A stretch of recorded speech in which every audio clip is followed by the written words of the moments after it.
Assalamualaikum, salam Malaysia. Madani Kanta 744 dimulakan dengan rangkuman berita utama dalam segmen Esensi. Perdana Menteri percaya penjawat awam mampu mengangkat keupayaan transformasi ekonomi dan sosial, seterusnya membangun negara terutama dalam beberapa bidang baru. Ke arah itu, kelompok berkenaan perlu teruskan kecemerlangan tahun depan dengan fokus meningkatkan produktiviti, juga terapkan nilai-nilai baik dalam pentadbiran dan tidak amalkan budaya selesa. Nilai kontrak pelibatan syarikat tempatan dalam projek ECRL mencecah RM12.99 bilion. Menteri Pengangkutan berkata jumlah itu melebihi sasaran RM10.8 bilion yang ditetapkan. Selain itu, 74% daripada sasaran RM3.5 bilion bagi kerja sivil ECRL telah diberi kepada kontraktor, perunding dan pembekal Bumiputera. Penglibatan syarikat Bumiputera akan dipertingkat. Kerangka kurikulum persekolahan 2027 sudah siap. KPM kini dalam proses membincangkannya bersama akar umbi di seluruh negara. Kurikulum itu meliputi beberapa pendekatan baru termasuk pendidikan karakter dan kelas pembelajaran bersepadu, juga literasi asas, membaca, menulis dan mengira yang bakal dilaksana secara berperingkat bermula dengan tahun 1 dan tingkatan 1 pada tahun 2027 bagi murid prasekolah pula tahun sebelumnya. Pelbagai langkah diambil pasukan Angkatan Tentera Malaysia ATM bagi mengekang ancaman di kawasan pesisir pantai timur Sabah. Menteri Pertahanan berkata ia termasuk mengekalkan operasi ATM sedia ada selain memperkasa melalui latihan di peringkat perkhidmatan dan latihan. Pembinaan kamp tentera darat di Felda Sahabat Lahad Datu turut memperkukuh tahap pertahanan di kawasan daratan dan perairan tersebut. Pembinaan bernilai RM547 juta itu dijangka siap pada pertengahan tahun 2027. Sebanyak 7,097 laman web berunsur lucah disekat SKMM dari 2018 hingga 30 November berdasarkan pemantauan dan aduan diterima. Jelas Menteri Komunikasi dan Digital, pihaknya memandang serius iklan berkaitan seks termasuk LGBT yang bukan sahaja bercanggah Akta Komunikasi dan Multimedia 1998 tetapi boleh merosakkan akhlak rakyat. Operasi Perkesa dijamin berjalan lancar meskipun berlaku serangan cyber baru-baru ini. Ia termasuk bayaran faedah kepada penerima dan semua permohonan baru akan diproses untuk kelulusan seperti biasa. Menteri Sumber Manusia tegaskan tindakan awal telah diambil dan keadaan semakin terkawal. Pihak terbabit dalam serangan cyber itu pasti berdepan tindakan sewajarnya. Suami isteri warga Indonesia dijatuhkan hukuman penjara 35 tahun kerana membunuh majikannya. Hakim turut menjatuhkan hukuman 12 sebatan terhadap tertuduh pertama, Bartolomeus Francisda. Hakim menetapkan hukuman itu selepas tertuduh pertama dan isterinya menukar pengakuan kepada bersalah 29 November lalu. Mengikut fakta kes, mangsa dibunuh menggunakan cangkul kecil. Tertuduh kemudiannya melarikan kereta dan telefon bimbit mangsa ke Kuala Lumpur untuk mencari kerja baru. 3 kesan tikaman ditemukan pada mayat suami isteri warga emas yang disyaki dibunuh anak kandungnya. Ketua Polis Kuala Lumpur mendedahkan tikaman dikesan di kepala, leher dan muka kedua-dua mangsa. Ia hasil bedah siasat dijalankan bahagian forensik Pusat Perubatan Universiti Malaya semalam. Seorang lelaki warga Indonesia maut selepas tertimbus tanah di tapak projek pembinaan lebuh raya di Kampung Berembang, Kuala Lipis. Mangsa berusia 28 tahun merupakan buruh di tapak projek berkenaan disahkan meninggal dunia di tempat kejadian.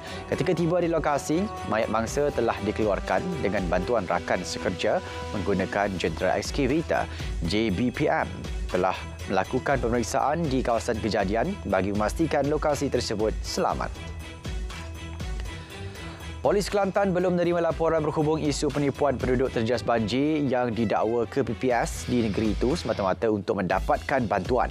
Ketua Polis Negeri berkata, siasatan akan dilakukan jika mempunyai asas dakwaan yang kukuh. Perbincangan lanjut telah dibuat bersama agensi berkaitan dan dalam masa sama tidak menolak kemungkinan wujud kekeliruan berhubung perkara itu, terutama melibatkan perpindahan pendaftaran. Sumber pendapatan 99 peneroka di RKT kesedar merantau di Gua Musang, Kelantan terjejas apabila tidak dapat keluar bekerja di ladang kelapa sawit sejak 2 bulan lalu. Ini kerana mereka bimbang dengan ancaman harimau belang masih bebas berkeliaran. Menurut peneroka, mereka takut untuk ke ladang kerana harimau yang membaham 2 pekerja warga asing sebelum ini masih belum masuk ke dalam perangkap yang dipasang perhilitan. 114 warga asing diberkas menerusi ops belanja dan ops lera di sebuah pasar raya di Johor Bahru.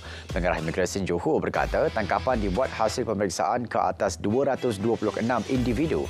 Antara kesalahan, gagal kemuka dokumen perjalanan sah, tinggal lebih masa, salah guna pas lawatan sosial dan langgar syarat-syarat pas. Kesemua yang ditahan berusia 19 hingga 58 tahun. 82 pekerja warga asing yang diabaikan majikan diselamatkan menerusi operasi penguatkuasaan pemburuhan bersepadu oleh Jabatan Tenaga Kerja Semenanjung Malaysia Perak di 3 lokasi tapak pembinaan di Ipoh, Tapah dan Sitiawan. Hasil pemeriksaan mendapati pekerja asing itu dibawa masuk secara sah tetapi tidak diberikan sebarang pekerjaan oleh majikan. 7 pekerja merupakan pemegang kad UNHCR, manakala 14 adalah pendatang asing tanpa izin. Gelombang pertama banjir yang melanda Terengganu pertengahan bulan lepas mengakibatkan sektor pertaniannya rugi kira-kira 3.257 juta ringgit. 2.3 juta ringgit daripadanya babitkan kemusnahan tanaman padi. 872,700 ringgit lagi sektor agro makanan, 475 petani dan pesawah dengan keluasan kawasan tanaman lebih 1,000 hektar terjejas. Tuition dalam talian secara percuma Confirm AI selama setahun diberikan kepada lebih 1,000 pelajar di 14 sebuah sekolah menengah di Parlimen Bandar Tun Razak. Menurut ahli parlimennya, ia bertujuan membantu pelajar SPM 2023-2024 daripada keluarga berpendapatan rendah meningkatkan pencapaian akademik mereka. Program ini dibiayai Yayasan Gerbang Bandar Tun Razak dengan kerjasama Unitan. Kerajaan Negeri Perak berhasrat untuk mempertimbang peruntukan tambahan beasiswa Menteri Besar Perak berikutan pertambahan bilangan pelajar di negeri itu. Esko Jawatankuasa Pendidikan, Pengajian Tinggi, Belia dan Sukan Negeri Perak berkata, bagi tahun ini sejumlah RM1 juta telah diperuntuk kepada 903 pelajar di negeri itu. Lebih 5,000 pelajar sekolah rendah dan menengah menerima manfaat peruntukan beasiswa itu sejak diperkenalkan pada tahun 2019. Perkeso Melaka telah melunaskan bayaran berjumlah lebih 22 juta ringgit bagi tempoh Januari hingga Oktober tahun ini. Ia membabitkan 684 kes pelbagai kategori faedah. Pengarah Perkeso Melaka berkata, bayaran tertinggi melibatkan pencarum bagi faedah hilang upaya sementara iaitu sebanyak 9.8 juta ringgit membabitkan 505 kes. Ia diikuti faedah hilang upaya kekal sebanyak 9.68 juta ringgit melibatkan 50 kes.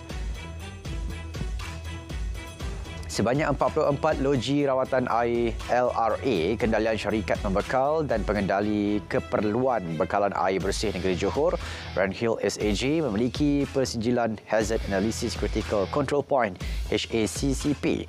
Ia sekaligus mencipta sejarah apabila diiktiraf oleh Malaysia Book of Record Empor sebagai operator air pertama di negara ini memiliki HACCP bagi kesemua LRA. Iktirafan itu meningkatkan usaha mengawal dan meminimalkan risiko pencemaran air terawat. Rakyat Pulau Pinang tidak perlu risau dengan proses penyelenggaraan dan pemulihan air dari 10 hingga 14 Januari 2024. PBAPP beri jaminan bekalan air akan pulih secepat mungkin. Ketua Menteri yang juga pengerusinya berkata proses penyelenggaraan itu adalah sesuatu yang tidak dapat dielakkan. Gangguan bekalan air berjadual selama 4 hari adalah untuk menggantikan paip injap di LRA di Sungai Dua seberang Perai Utara. Perdana Menteri berharap kerjasama DRB Highcom Berhad dan Zhejiang Geely Holding Group Co Limited mampu melakar pencapaian baru menerusi pertukaran perjanjian usaha sama bagi pembangunan lembah teknologi tinggi automotif AHTV di Tanjung Malim, Perak. Ia susulan daripada perjanjian kerjasama utama yang ditandatangani pada Oktober 2023 yang menetapkan prinsip asas rangka kerja tablik urus dan komitmen bersama untuk projek berkenaan. Nilai ekspor bagi industri halal tahun 2022 merekodkan jumlah sebanyak 59.5 bilion ringgit. Ini menunjukkan peningkatan sebanyak 64% berbanding 2021. Produk ekspor itu meliputi barangan makanan dan minuman, bahan ramuan dan produk kosmetik. Timbalan Menteri Pelaburan, Perdagangan dan Industri berkata, untuk tahun ini sehingga Oktober, nilai ekspor yang dicatatkan adalah sebanyak 44.17 bilion ringgit. Satu akta membabitkan sektor ekonomi gig yang semakin berkembang pesat perlu diwujudkan segera. Menteri Sumber Manusia memberitahu tumpuan kini diberikan terhadap proses merangka dasar berhubung pekerja sektor tersebut. Isu kebajikan dan keselamatan sosial pekerja-pekerja gig perlu diberi perhatian. Ini kerana lebih ramai anak muda menceburi bidang ini. Dasar franchise negara DFN 2030 akan dibentang di Kabinet pada Januari depan sebelum dilancarkan pada suku pertama 2024. Pemangku Menteri Perdagangan Dalam Negeri dan Kos Sara Hidup berkata, industri franchise masih diberikan peluang untuk mengukuhkan cadangan sehingga akhir bulan ini. Setakat September tahun ini, sebanyak 1,237 franchise tempatan telah berdaftar. Daripada jumlah itu, 70 jenama franchise tempatan telah berjaya menembusi pasaran antarabangsa di 80 buah negara. Indeks Pembangunan Rakyat Malaysia MHDI mencatat skor 0.816 pada tahun 2022, meningkat 1.2% berbanding tahun sebelumnya. Ketua Perangkawan Malaysia berkata berdasarkan skor tersebut, MHDI berada di kategori tahap pembangunan sangat tinggi. MHDI dinilai berdasarkan 3 dimensi utama, iaitu umur yang panjang dan kehidupan yang sihat, akses kepada pengetahuan serta taraf hidup yang baik. Yang di-Pertuan Agong Al-Sultan Abdullah Riayatuddin Al-Mustafa Billah Shah menzahirkan rasa duka cita dan kesal terhadap tindakan Amerika Syarikat menggunakan kuasa veto menolak resolusi Majlis Keselamatan PBB yang menggesa gencatan senjata antara rejim Zionis dan Palestin. Tindakan tersebut juga seolah-olah menghalalkan kekejaman rejim Zionis terhadap rakyat Palestin. Al-Sultan Abdullah juga menyeru seluruh rakyat supaya terus bersolidariti bersama rakyat Palestin. Rakyat Lebanon mengadakan mogok sebagai tanda solidariti membantah kekejaman Israel terhadap rakyat Palestin. Bank, sekolah dan institusi kerajaan di seluruh Lebanon ditutup. Beberapa peniaga kedai dan restoran di negara itu turut menutup premis bagi menyertai mogok berkenaan. Kapal-kapal di pelabuhan Beirut turut membunyikan horn sebagai tindak balas terhadap mogok itu.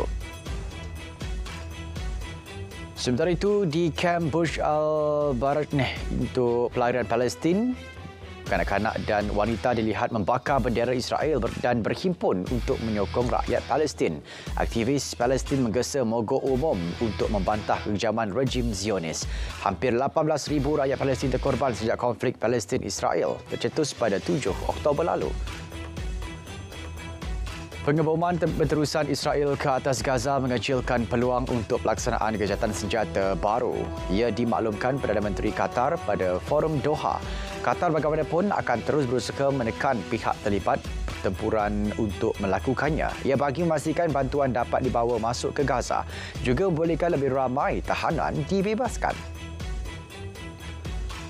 Australia akan mengetatkan peraturan visa untuk pelajar antarabangsa dan pekerja asing kurang mahir di negara itu. Ia bagi mengurangkan separuh kemasukan migran dalam tempoh 2 tahun akan datang sebagai usaha memperbaiki sistem migrasinya. Di bawah dasar baru itu, pelajar antarabangsa perlu memperoleh penarafan lebih tinggi dalam ujian bahasa Inggeris. Menteri Dalam Negeri Claire O'Neil menyatakan strategi berkenaan akan mengembalikan jumlah penghijrahan migran kepada tahap normal. Saudara, Kanta 744 berakhir di sini. Dari sungai ke segara, Palestin pasti merdeka. Assalamualaikum, salam Malaysia Madani, tekad perpaduan, penuhi harapan.